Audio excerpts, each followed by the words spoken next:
Welcome to the Traveling Professors. I'm Professor Bob. And I'm Professor Sheri. And together we are the Traveling Professors. Welcome to show number 115 of the Traveling Professors. Sheri and I are going to take you on a walking tour of the Giants Causeway in Northern Ireland. Now, the main stretch is going to be about 2 to 3 miles, and it has about 40,000 basalt columns that rise out of the sea. The area is owned by the National Trust and is Northern Ireland's only UNESCO World Heritage Site. So we're going to visit this main area, and then I'll talk about some of the legends as we go through. Here's a picture that shows the waves coming in and the people down in certain areas, just to give you a little shot of it. And then here's a little video that gives you the idea of the sound and everything that's going on. Very much hard to remember.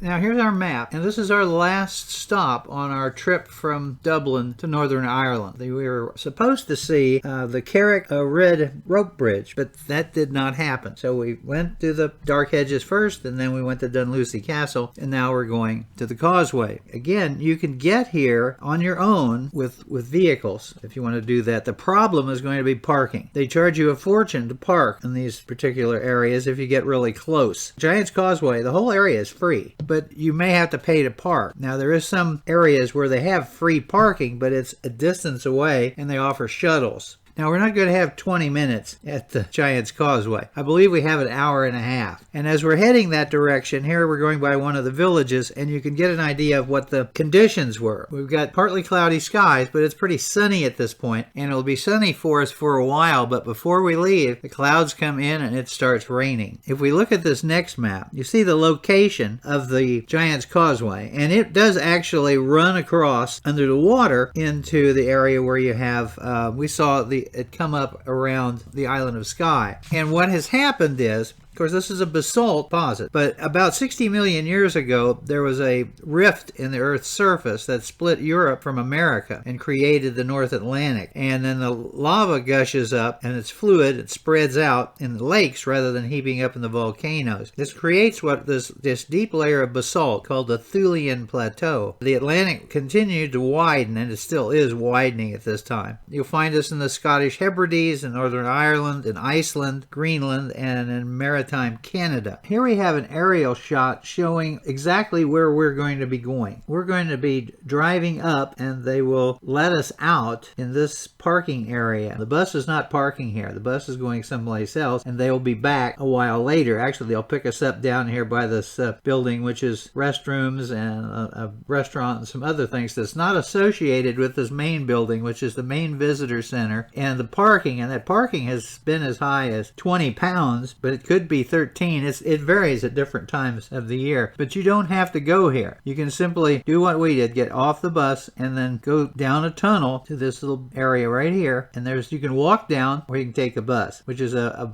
pound each way. But if you're walking down here, you probably won't make it back to the bus in time. As a matter of fact, they charge you to go into the visitor center over here, and so we never went in it because that's kind of like the charge. That's just it. You park and you pay, but they can't charge you to go down here, but they can charge you to park. Now, when we got out of our bus, this is what we saw. We saw this opening, this tunnel. So we walked to the tunnel, and on the other side of it, two things can happen. If you go to the left, that's another corridor taking you into the visitor center. To the right is where the bus is located, and you can get a nice little view of the area from this particular vantage point. Here we are a little closer to the edge, making that decision to do we walk down or do we take the bus? So we will be taking the bus, and it will take us right down to about here.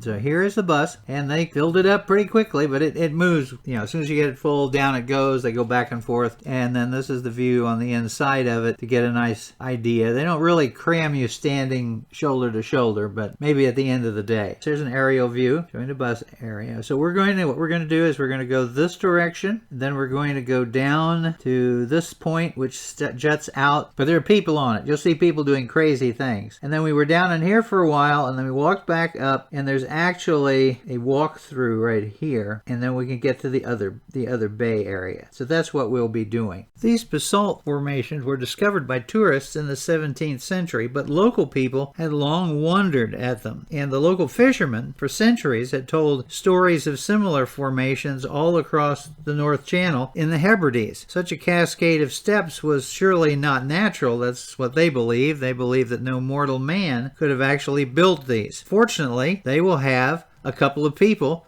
that will be just perfect to fill this part in, namely Finn McCool and Bennen Donner. And here's a little video showing the extent of this type of formation as we head down closer to the sea.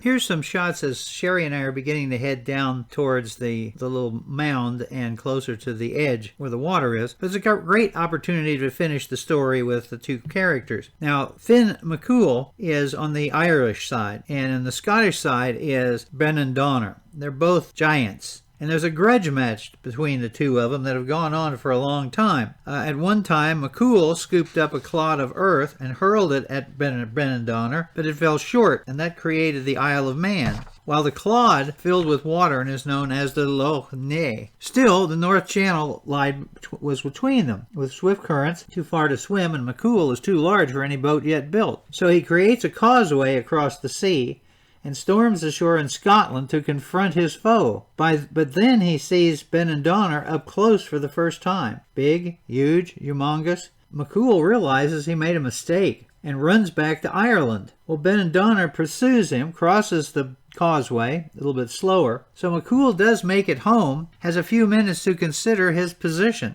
Bennen Donner then pounds on the door, and Mrs. McCool answers, quote, "You'll be waking the baby. A man, Finn, he's gone to the fields.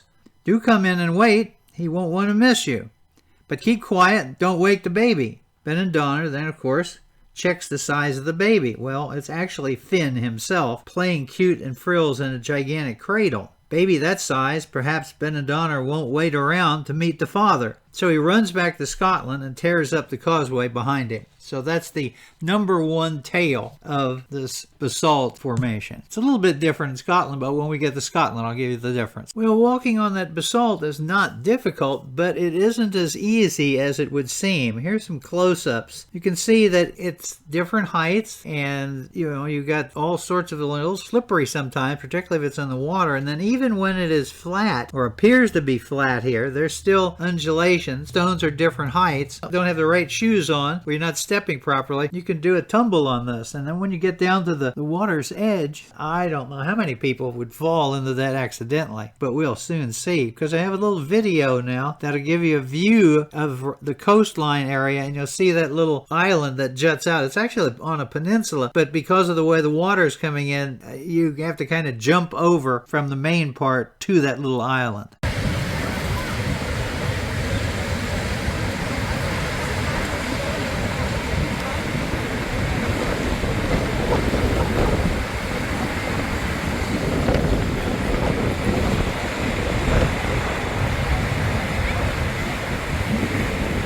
Here's Sheri taking some pictures as the heavy surf is coming in, and then here she's turning around, taking a look back. And we go and head towards the little mound. And one of the reasons that the surf is so high is there's a leftover hurricane that had hit the United States, and that storm had come on across the Atlantic, so it was really driving the surf up. So you see these people just wandering around over the top of that, and there's a little closer picture of it there with Sheri in the foreground. And that's as close as we got to it. I mean, you're climbing up, you make one mistake and you're in the drink. And they were helping one another across back and forth. And then we're just turning around, taking a kind of little panoramic shot of where we had been, and we're coming back up, probably planning to get on the bus, but we find something at the top. So you can see the terrain and then the view out to see the sea coming in. In this picture you can see the clouds are starting to come in on us. And then we're now back to that main basalt formation as we're walking back up towards the spot where the bus is. And people, of course, climbing all over. And by the way, way, if you climb up to the top where these people are here, you can climb over and then end up in the other bay. I wasn't aware that there was another bay to visit. So here was where we started, and as we head a little bit further, Sheri notices this gap between the basalt columns. And so we then head into that region and view the next bay. And then here is the view as we get into the bay. Now looking up, this is very, very tall cliff. And by the way, they have a walking trail that goes around the whole length of the Giants Causeway park. So you could actually hike the whole route if that's what you wanted to do. Have you park someplace and so you get an overview, and then you could go down, walk down in certain areas, and then walk back up again. And then here's a video of a panoramic view of that rock wall coming down to the sea.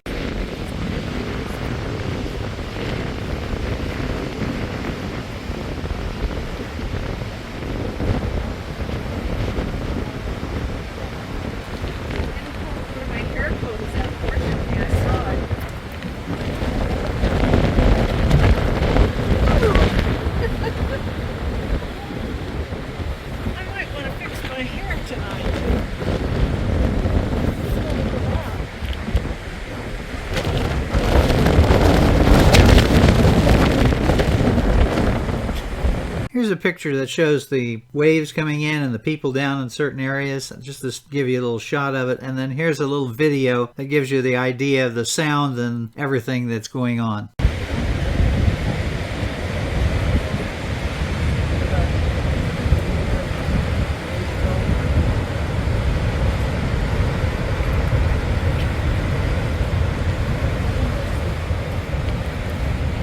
Well, it's time to go back to the bus, so we have to bid farewell to the surf and begin walking through the basalt pillars till we manage to get back through the gap, and there's our transportation to the top of the rim. And shortly after I took this picture, it started pouring down. So here's another view, another map of the Giants Causeways, which shows the different areas all along the north shore there of Northern Ireland. And this is the walking route if you wanted to go and do the hiking part from one section of it to the other. So we came back out through the way we came in, through the tunnel, and then got back on our paddy wagon bus, and we headed back to Dublin. But let me give you a couple of pictures of what we didn't see. This is the bridges of Carack. I'm not sure in that wind, and it was a pretty bitter wind that day, 20, 30 knots or more, having to walk that rope bridge from various parts of the island.